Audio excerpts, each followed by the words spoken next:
क्या करा था ऐसा इस द्रौपदी ने जो उसके चीर को खींचा गया? केवल एक गलती कर गई थी द्रौपदी। पूर्व समय में एक संत स्नान करने के लिए गंगा जी में गए, और गंगा जी में जब संत गए तो उनके कपड़े इसने चुरा लिए, खींच लिए और उसको छुपा दिए। संत कपड़े को ढूंढते रहे, बिलखते रहे। तन का वस्त्र संत का ले गई और संत का वस्त्र ले गई, और वो संत ढूंढते रहे, ढूंढते रहे, ढूंढते रहे। एक बात अपनी जिंदगी में उतार कर रखना, ले जाने वाले, फिर निवेदन करूंगा,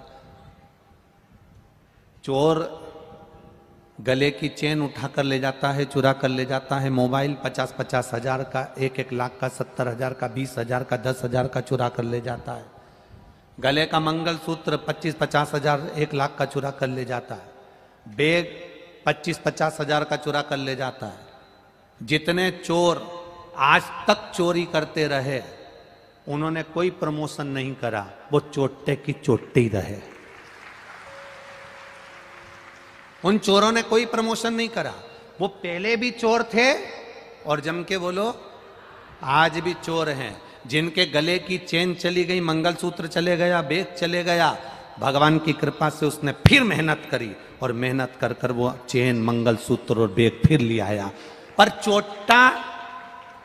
चोटा ही रिया, वो अभी तक प्रमोशन नहीं कर पाया। वो जैसा था वैसा की वैसा ही है। किसी का बैग ले भी गए, किसी का सामान मिल भी गया, किसी का मोबाइल मिल भी गया। जरा विचार करना, 5-10 हजार का मोबाइल ले भी जाओगे ना, तो घर में रखा हुआ 10 हजार से ज्यादा वो लेकर चले जाता है। आप किसी का सामान लेकर चले गए, वो आपसे आपके घर का रखा हुआ धन लेकर चले जाएगा, वैभव लेकर चले जाएगा, सब कुछ चले जाता। एक गलती द्रौपदी से हो गई थी कि उसने, संत स्नान कर रहे थे और उनके कपड़े उठा लिए थे पूर्व जन्म में, और उसका भोग द्रौपदी को यह भोगना पड़ा कि उसको भरी सभा में लोग, उसके परिवार के, उसके देवर आदि उसका चीर खींच रहे।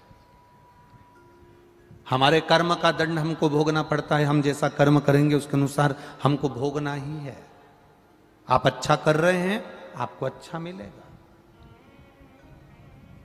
कर्म का दंड हमें भोगना है, हम भोगेंगे। माता कुंती ने हाथ जोड़कर कहा द्रौपदी से, मैं क्षमा चाहती हूं। द्रौपदी कहती है, नहीं, ये आपकी गलती नहीं है, आपके परिवार की गलती नहीं है, ये मेरे पूर्व कर्म की गलती है। जो मैंने पूर्व में किया होगा आज मैं वो भोग रही हूं। अपने कर्म को हम भोग रहे हैं। मत बुरे कर्म कर बंदे, वरना पछताएगा। भगवान की आंखों से तू बच नहीं पाएगा, तू बच नहीं पाएगा।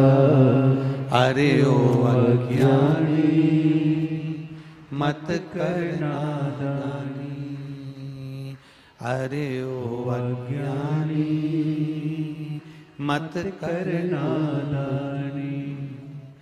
तेरे कर्म का फल भी तू ही पाएगा, जैसा किया तूने तेरे आगे आएगा।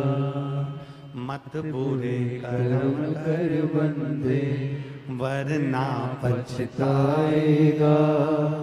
भगवान की आंखों से तू बच नहीं पाएगा, तू बच नहीं पाएगा।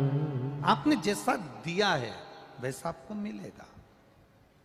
आप जैसा करेंगे वैसा आपको प्राप्त होगा। आप अगर भोलेनाथ बाबा, एक सहज बात है, कथा में बैठ के आप करते क्या हो? शंकर जी को याद करते हो।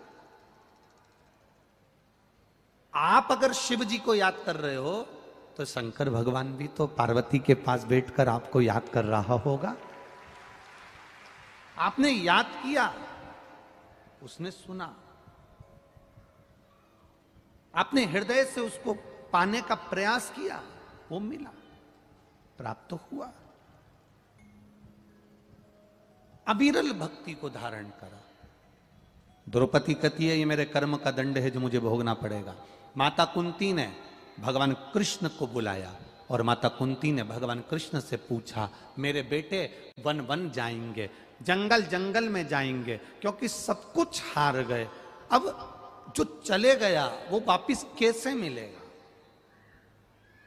कर्जा हो गया, चूकेगा कैसे? किराए के मकान से निकलकर हम अपने मकान में कब पहुंचेंगे? बड़ी बीमारी हो गई, कैंसर जैसा रोग हो गया, लीवर किडनी खराब हो गए, थायराइड हो गया, कहीं सोरेसिस हो गया, ये शरीर में इतने रोग हो गए, कहीं आंख की रोशनी चली गई, कहीं श्रवण शक्ति चली गई, कहीं कंठ के अंदर मालूम पड़े गांठें पड़ गई, कैंसर जैसा रोग हो गया। इससे हम छूटेंगे कैसे? हमारा दुख कटेगा कैसे? हम किसके पास जाएं कि हमारा दुख कट जाए? बहुत सारे महाराज मिलेंगे, बहुत सारे मिलेंगे तुमको जो कहेंगे हमारे पास आकर बैठो, हम तुम्हें ये दे देंगे, तुम्हारा दुख कट जाएगा, हम तुम्हारे लिए ऐसा कर देंगे, तुम्हारा दुख कट जाएगा, हम तुमको ये बता देंगे, तुम्हारा दुख कट जाएगा। शिव महापुराण की कथा कहती है शंकर भगवान 24 घंटे शमशान में रहते हैं। भोलेनाथ जी कहते हैं कि मुझसे बड़ा दुनिया में कोई तंत्र जानने वाला नहीं होगा। पार्वती, मुझसे बड़ा दुनिया में कोई मंत्र जानने वाला नहीं होगा, मुझसे बड़ा दुनिया में कोई अघोरी नहीं होगा, और मुझसे बड़ा दुनिया में कोई ज्योतिषाचार्य नहीं होगा। जो राम जी के जन्म लेने पर ज्योतिषी करने पहुंच गए, जो भगवान कृष्ण के जन्म लेने पर भगवान कृष्ण के यहां ज्योतिषी करने पहुंच गए, जो संपूर्ण ब्रह्मांड में अघोरी भी वही है, तंत्र भी उसी का है, मंत्र भी उसी का है, साधना भी उसी की है, सब कुछ उसी का है, तो उससे बड़ा तंत्र मंत्र साधना विद्या करने वाला कोई दूसरा क्या होगा जो 24 घंटे शमशान में रह रहा?